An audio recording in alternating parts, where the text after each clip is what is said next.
Good morning, students. Today our topic is some important laws. कि कौन कौन से लॉज बनाए गए हैं इंडिया में। डाउरी प्रोहिबिशन एक्ट 1961, जो दहेज प्रथा है उसको रोकने के लिए एक्ट बनाया गया है 1961। The bonded labour abolitions act. Bonded means जो बंधुआ मजदूरी है। मान लो जो लेबर होते हैं जिनको हम अपने पास रखते हैं, बोलते हैं ना कि हाँ कि सज्जी के तौर पर हमने अपने लेबर रखा हुआ है, उसको नकारा है। उसके लिए एक्ट बनाया गया है 1976 में। The schedule caste and schedule tribes act 1989, protection of women rights act 1993, disabilities act 1995, pre natal diagnostic test 1994। इसी को रीड आउट करेंगे हम। The pre natal diagnostic test act PNDT act of 1994। Pre natal diagnostic test क्या होता है कि अगर गर्भ में बच्चा पल रहा है, ठीक है, उसके लिए ये टेस्ट करवाया जाता था, यह देखने के लिए कि बच्चे के जो हैंड्स हैं, जो लेग्स हैं या फेस है, ठीक है, वो अच्छी तरह से ग्रोथ कर रहा है कि नहीं कर रहा है, इसके लिए टेस्ट कराया गया था। बट इस टेस्ट का क्या किया गया, मिसयूज़ किया गया लोगों को। इन्होंने क्या करना शुरू कर दिया, लोगों ने सेक्स डिटर्मिनेशंस करना शुरू कर दिया इस टेस्ट के अकॉर्डिंग। इसका गलत इस्तेमाल करना शुरू कर दिया, मिसयूज़ करने लगे। वो देखने लगे कि जो गर्भ में जो बच्चा पल रहा है वो मेल है या फीमेल है, ठीक है। वही सब हम इसके बारे में रीड आउट करेंगे। This act was enacted in the year 1994 and came into force in the year 1996। यह एक्ट एनेक्टेड हुआ, कब आया, 1994 में आया, बट इसको लागू कब किया गया, 1996 में लागू किया गया। Through this act the use of pre natal diagnostic technique is prohibited and regulated. इस टेस्ट के अकॉर्डिंग इसको यूज करके technique is prohibited and regulated. जो टेस्ट वगैरह था, जो सेक्स डिटर्मिनेशंस का टेस्ट करवाते थे लोग, उस पर रोक लगा दी गई और यह रोक क्या है, जारी रखी गई। मीन्स इसको सेक्स डिटर्मिनेशंस को लोग नहीं करवा सकते। PNDT act was amended in 2003 banning the use of sex selections technique as well as the misuse of for sex selective abortions. PNDT act was, इसमें 2013 में इस पे सुधार किए गए और बैन लगाया गया कि जो लोग सेक्स सिलेक्शंस करते हैं, ठीक है, मीन्स जो लोग सेक्स डिटर्मिनेशंस करते हैं, जो पता अगर मेल है तो भाई यहाँ उसको गर्भ में रख लेंगे, फीमेल है तो उसका क्या करवा देंगे, अबॉर्शन करवा देंगे। इस चीज़ को बैन कर दिया गया, रोक लगा दी गई। Recently, the Mumbai High Court declared the prenatal sex determinations is as bad as female foeticide, as it violated a woman's right to live and is against the constitutions. हाल ही में मुंबई हाई कोर्ट ने यह declare किया कि pre natal test से जो sex determination से लोग करवाते हैं वह उतनी ही बुरी है जितनी की फीमेल फोटिसाइड है, जितनी की कन्या भ्रूण हत्या है, उतना ही बुरा क्या है, सेक्स डिटर्मिनेशन है, पता करना कि गर्भ में फीमेल चाइल्ड है या मेल चाइल्ड है। और यह क्या करता है, is violated women's right to live, जो वुमेन के जीने के अधिकार है, जो औरत का जीने के अधिकार को छीनता है। एंड इसके खिलाफ क्या किया, इसके खिलाफ हमारे कॉन्स्टिट्यूशंस में भी दिया गया है। मीन्स यह राइट हमारा कॉन्स्टिट्यूशंस भी हमें नहीं देता कि हम सेक्स डिटर्मिनेशंस करें और फीमेल और मेल चाइल्ड को ज़्यादा प्रेफरेंस दें फीमेल चाइल्ड से, ठीक है। Non implementations of the act, कि इस एक्ट को यूज़ नहीं किया गया, मीन्स ये ज़्यादा प्रभाव नहीं छोड़ पाया या लोग इसको ग्रहण नहीं कर पा रहे थे, ये कार्य में नहीं आ रहा था। Has been the biggest setback of the campaign against sex selections. तो गवर्नमेंट ने क्या किया, एक कैंपेन लगाया, किसके खिलाफ, सेक्स सिलेक्शंस के खिलाफ कोई कैंप लगाया। Very few people have been punished for conducting sex determinations test since then. और कैंप में ये बातें बताई गई, ये सब जागरूक किया गया लोगों को कि अगर कोई प्री नेटल डायग्नोस्टिक टेस्ट के अकॉर्डिंग सेक्स डिटर्मिनेशंस करता है। यह पता लगाता है कि आप गर्भ में पल रहा बच्चा आपका मेल है या फीमेल है, उसको पता करता है। तो यह क्या है, एक पनिश्ड होगा, मीन्स लोगों को इसके लिए पनिश किया जाएगा। How to curve the demand for sex determinations, जो लोग ये सेक्स डिटर्मिनेशंस करवा रहे हैं, पता कर रहे हैं कि गर्भ में क्या पल रहा है, इसकी डिमांड को कर्ब्ड, कंट्रोल करने के लिए नियंत्रण कैसे किया जाए। ठीक है, demand for sex determinations can be curbed through women's school education and higher education and giving them the right to land and property. कैसे इसको नियंत्रण किया जाए, ठीक है, तो कैसे नियंत्रण किया जाएगा कि हम सेक्स डिटर्मिनेशंस को कंट्रोल कर सकते हैं तब वुमेन्स स्कूल एजुकेशन, जो वुमेन्स को हम स्कूल एजुकेशन दें, उनको हायर एजुकेशन दें।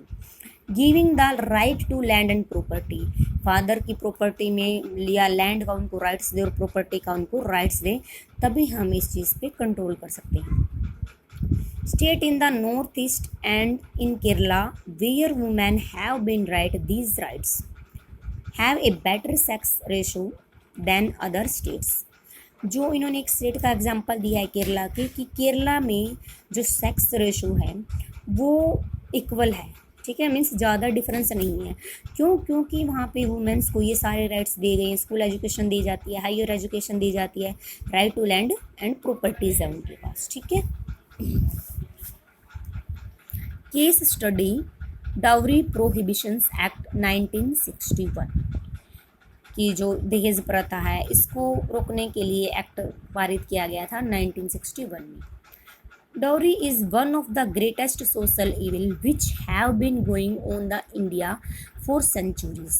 कि सभी सोशल इविल्स, सभी सामाजिक बुराइयों में से डाउरी एक सबसे खतरनाक बीमारी है, जो इंडिया में क्या है, फॉर द सेंचुरीज, मीन्स सदियों से चलती आ रही है। It causes a great burden on bride families as they have to arrange for the dowry even by taking loans or selling their own houses and properties। Dogri क्या है, दहेज प्रथा है, जो दहेज है वो ब्राइड फैमिली के लिए क्या है, एक बर्डन बन रही है। कैसे बर्डन बन रही है? अगर उनको अपनी बेटी की शादी करनी है, ठीक है, अपनी लड़की की शादी करनी है, तो उनको क्या अरेंज करना पड़ेगा, बहुत सारा दहेज अरेंज करना पड़ेगा। अगर वो एबल नहीं है दहेज को अरेंज करने के लिए, उसके पास ज़्यादा पैसा नहीं है, तो वो क्या करेगा, वो लोन्स वगैरह उठाएगा मार्केट से, अपने हाउसेस को बेच देगा, जो भी उसके पास ज़मीन वगैरह है, प्रॉपर्टी है, उनको बेच देगा डोरी के लिए। ठीक है, तो ये एक बर्डन है ब्राइड फैमिली पे। It is also one of the major reason for an adverse sex ratio in India as a system of dowry encourage preference for a male child over a female child. और यह dowry का main reason क्या है, sex ratio है, adverse sex ratio है, means male child को ज़्यादा preference दी जाती है, फीमेल चाइल्ड को प्रेफरेंस नहीं दी जाती। It also result in late and unsuitable marriage for some girl. तो दहेज को लेके मान लो किसी के माँ बाप दहेज का अरेंज नहीं कर पाते हैं, डोरी का अरेंजमेंट नहीं कर पाते हैं, या तो उनके बच्चों की शादी बहुत लेट होती है, और अगर होती है तो उनकी मैरिड लाइफ क्या है, अनसूटेबल होती है। Tensions between two families and unhappy married life, या वो कम दहेज दे पाते हैं, ठीक है, या मीन्स दे ही नहीं पाते हैं, तो दोनों फैमिली के बीच क्या टेंशन्स का माहौल होता है, और उनकी जो मैरिज लाइफ है वो अच्छी तरह से नहीं व्यतीत हो पाती है। Demands of dowry is not met can causes immense harassment to a married women at the hand of her in-laws, leading to suicide of और burning of the bride by the in-laws. अगर किसी वजह से डोरी की जो demand है वो पूरी नहीं होती है, इफ़ नॉट मेट, अगर दहेज नहीं मिल पाता है दूल्हे की फैमिली को, तो can cause immense harassment to a married women. जो मैरिड वुमेन है, जो वो औरत है जिसकी शादी होके आई है, जिस लड़की की, उसके साथ अत्यधिक हरासमेंट की जाती है, ठीक है, उसको पीड़ित किया जाता है। उसको किसके द्वारा उसको पीड़ित किया जाता है, इन लॉज के द्वारा, उसके ससुराल पक्ष के लोगों के द्वारा उसको इमेंस हरासमेंट्स दी जाती है, उसको परेशान किया जाता है, सुसाइड करने पे मजबूर किया जाता है, या उसको जला दिया जाता है बाय बाय द इन-लॉज की तरफ से उसको तरह तरह से मतलब टॉर्चर किया जाता है। ठीक है, death of A bride in such case is called डोरी डेथ। अगर इस केस में किसी की मृत्यु हो जाती है, या उसको जला के मार दिया जाता है, या उसको फांसी दी जाती है, या उसने स्वयं सुसाइड कर ली है, इस केस में, डाउरी के केस में, अगर किसी की मृत्यु हो जाती है किसी दुल्हन की, तो उसको बोला जाता है डाउरी डेथ। ठीक है। टू फाइट दिस इविल, इस बुराई से लड़ने के लिए आवर गवर्नमेंट हैड इंट्रोड्यूस्ड डोरी प्रोहिबिशन एक्ट 1961। इस लड़ाई से लड़ने के लिए, इस लड़ाई को ख़त्म करने के लिए, इस बुराई को ख़त्म करने के लिए गवर्नमेंट ने क्या किया है, एक एक्ट पास किया है 1961 in our constitutions and introduced amendments in 1981 and 1986 to make it more stringent। कि जो यह एक्ट पास किया गया है हमारे कॉन्स्टिट्यूशंस ने, इसमें क्या किए गए, कुछ सुधार किए गए। 1961 में तो यह एक्ट पास किया गया, लेकिन 81 और 86 में क्या किए गए, इस एक्ट में अमेंडमेंट्स किए गए, कुछ सुधार किए गए, जो क्या थे, इट मोर स्ट्रिंजेंट, जो बहुत ही कठोर थे। मीन्स दहेज लेना और दहेज देना दोनों ही बहुत बुरी बात मानी गई है, यह हमारे कॉन्स्टिट्यूशंस के अगेंस्ट है। अंडर द डोरी प्रोहिबिशन एक्ट, गिविंग, टेकिंग और अबेटिंग डोरी, की दहेज देना और लेना, या अबेटिंग डोरी, दहेज को बढ़ावा देना किसी भी तरह से, डिमांडिंग ए डोरी डायरेक्टली और इनडायरेक्टली, अगर डोरी की डिमांड करते हैं, डायरेक्ट रूप से करते हैं या इनडायरेक्ट रूप से करते हैं, और क्रूटली, निर्दयी रूप से भी करते हैं, बाय हस्बैंड्स और द रिलेटिव ऑफ हस्बैंड्स, कि या तो वो डिमांड हस्बैंड्स द्वारा की जाती है दुल्हन के, या हस्बैंड के किसी भी रिश्तेदार द्वारा किया जाता है, उसके माँ बाप द्वारा की जाती है, मामा वगैरह द्वारा की जाती है, उसकी बहनों द्वारा की जाती है, मीन्स इन लॉज की तरफ से जो भी डिमांड की जाती है, विच में also cause death of A women, अगर वो किसी वुमेन की मृत्यु का कारण बनती है, are punishable offence under the Indian constitutions, तो वो इंडियन कॉन्स्टिट्यूशंस के अंदर क्या है, पनिशेबल ऑफेंस है, मीन्स जुर्म है, वो अपराध है, भयानक जुर्म है वो। ठीक है, जो वो संगीन जुर्म है। अगर डॉरी की डिमांड की जाती है और कई कारणों से मान लो लड़की की मृत्यु हो जाती है, तो वो उसको हमारे कॉन्स्टिट्यूशंस में अपराध माना गया है। Despite the existence of this laws, the bride family does not disclose the breach of law by the groom bride side to the concerned authorities।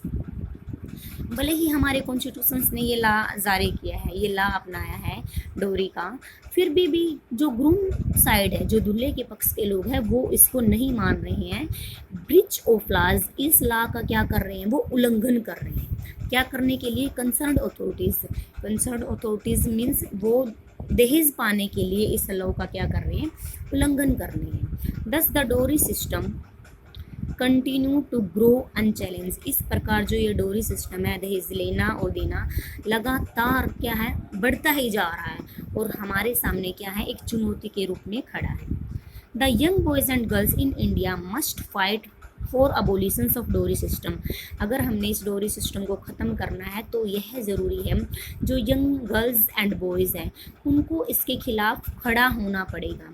Boys should refuse taking डोरी and girls should refuse giving डोरी, जो young girls boys को यह करना पड़ेगा, उनको इसके खिलाफ खड़ा होना पड़ेगा डोरिंग सिस्टम के, इसको ख़त्म करने के लिए, कि लड़के पक्ष के लोग तो यह मना कर दे कि हम डोरी दहेज नहीं लेंगे, और लड़की पक्ष वाले ये बोल दे कि हम दहेज नहीं देंगे, तब इस सिस्टम में क्या हो सकता है, कुछ सुधार हो सकता है। ठीक है, नेक्स्ट है why are new law introduced, कि जो इतने वेरियस लॉज बनते आ रहे हैं किसी भी कंट्री में, तो वो क्यों ज़रूरी हैं। ठीक है, कैसे इंट्रोड्यूस किया जाता है न्यू लॉज को एक कॉमन पीपल के सामने। whenever people face any problem because of some new developments in the country, कुछ भी कंट्री में न्यू डेवलपमेंट्स होता है, प्रगति होती है, मान लो सड़कें वगैरह बन रही हैं, पुल वगैरह बन रही हैं, कुछ भी हो रहा है कंट्री में, तो लोगों को कई बार क्या करना पड़ता है, कुछ प्रॉब्लम्स को फेस करना पड़ता है। They raise their voice and get their opinion hard, वो इसके खिलाफ, अगर उनको कोई भी प्रॉब्लम फेस करनी पड़ रही है तो आम जनता क्या उसके खिलाफ बोल सकती है, उनके अपने ओपिनियन दे भी सकती है, और वो ओपिनियन सुन भी सकती है, उनके मत को सुन भी सकती है। Various organisation, forms of society, TV talks and editorial in the newspaper speak about bringing changes in laws or introducing new laws on a particular subject, किसी भी पर्टिकुलर सब्जेक्ट्स पे अगर कोई लॉ न्यू बन के आया है तो हमें किसके थ्रू पता चलेगा कि हाँ भाई न्यू लॉ बन के आया है, या लोग अपने इसके अगेंस्ट अपनी आवाज़ खड़ी कर रहे हैं, ठीक है, आवाज़ उठा रहे हैं, इनसे सेटिस्फेक्शन नहीं है। तो ये सारी मीडिया है जिनके माध्यम से हमें पता चलता है, ठीक है। द लॉ मेकर्स और द मेंबर्स ऑफ पार्लियामेंट, जो मेंबर ऑफ द पार्लियामेंट है वो क्या करते हैं, वो लॉ मेकर्स होते हैं, वो कानून को बनाते हैं। Who become aware of such issues through their constitution assembly take up the matter on party line, मतलब किसी भी पार्टी की तरफ से, चाहे वो कोई भी पॉलिटिकल पार्टी हो, किसी भी पार्टी की तरफ से कॉन्स्टिट्यूशन असेंबली में इन इश्यूज़ को उठाया जाता है। जब लॉ बनते हैं तो इश्यूज़ के बारे में बताया जाता है कि हम ऐसे ऐसे अगर लॉ बना रहे हैं तो लोगों को ये चीज़ें फेस करनी पड़ेंगी, ठीक है। They introduce the bills in parliament और स्टेट असेंबलीज, तो बिल पास किया जाता है पार्लियामेंट और स्टेट असेंबलीज में। Every year several new laws are introduced and passed while some old laws are amended by our elected representative, कि हर साल बहुत सारे लॉ बनते हैं, ठीक है, उनको इंट्रोड्यूस किया जाता है। किसके थ्रू इंट्रोड्यूस किया जाता है, मीडिया के थ्रू इंट्रोड्यूस किया जाता है। और जो ओल्ड लॉज हैं, जो पुराने कानून हैं, उनमें अमेंडमेंट किया जाता है, सुधार किया जाता है। और ऐसा कौन करता है, बाय आवर इलेक्टेड रिप्रेजेंटेटिव, जो हमारे द्वारा प्रतिनिधित्व चुने गए हैं, ठीक है।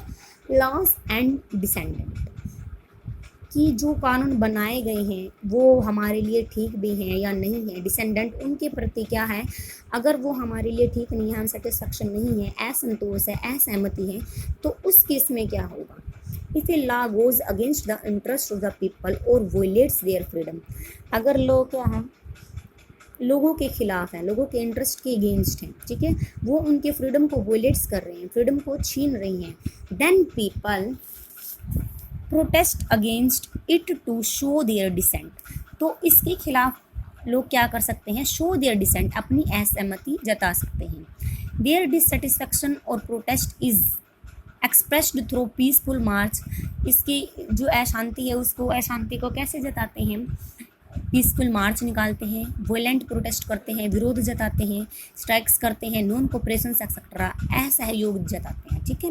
दिस डिसेंट और protest some time puts pressures on the government to modify और abolish such an unpopular laws, कि जो लॉज बनाए गए हैं अगर वो लोगों के इंटरेस्ट के खिलाफ हैं, लोग उनसे डिससेटिस्फेक्शन है, सेटिस्फेक्शन नहीं है, तो इसके खिलाफ वो आवाज़ उठाते हैं, आम आदमी आवाज़ उठाता है, तो गवर्नमेंट पे प्रेशर पड़ता है, गवर्नमेंट पे दबाव डाला जाता है कि या तो उन लॉज को मॉडिफाई करे या उनको एबोलिश कर दे, ख़त्म कर दे जो अनपॉपुलर लॉज हैं, ठीक है। अब अनपॉपुलर लॉज के केस दिया गया है कि अनपॉपुलर लॉ कौन से रहे हैं। उन्होंने एक एग्जांपल दिया है, case study Mahatma Gandhi salt Satyagraha. During British rule, the leaders of our nationalist movement expressed their dissent against the unfair salt law, कि एक सॉल्ट लॉ पेश किया गया था जिसके खिलाफ हमारे लीडर्स ने, जो राष्ट्रीय आंदोलन के नेता थे, उन्होंने क्या दिखाई, असहमति दिखाई।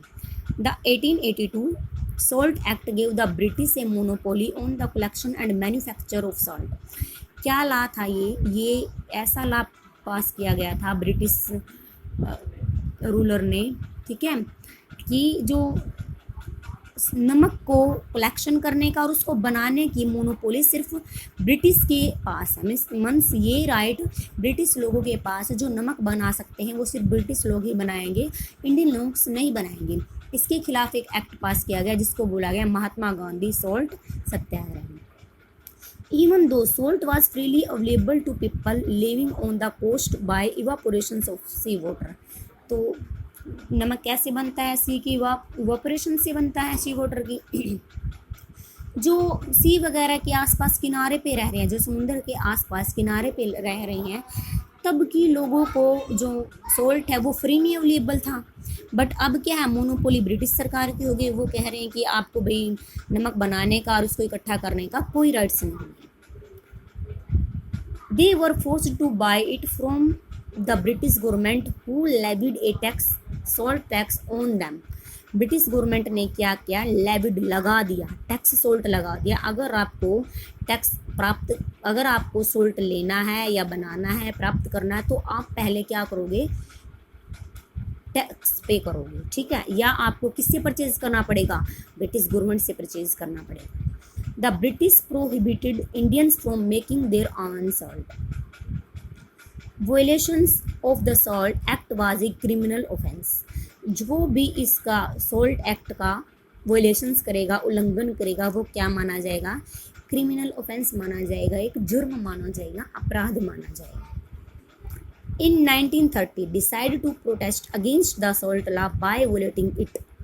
Gandhiji marched with his followers from Sabarmati to Dandi in the coast area of Gujarat.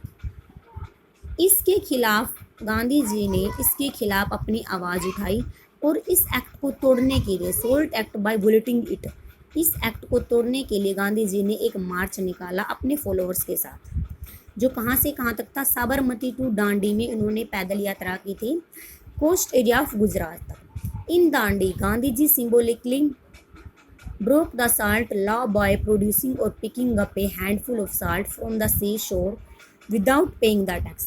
Gandhi ji ने इस एक्ट को तोड़ने के लिए क्या किया, अपने फॉलोअर्स के साथ एक मार्च निकाला, दांडी यात्रा करी।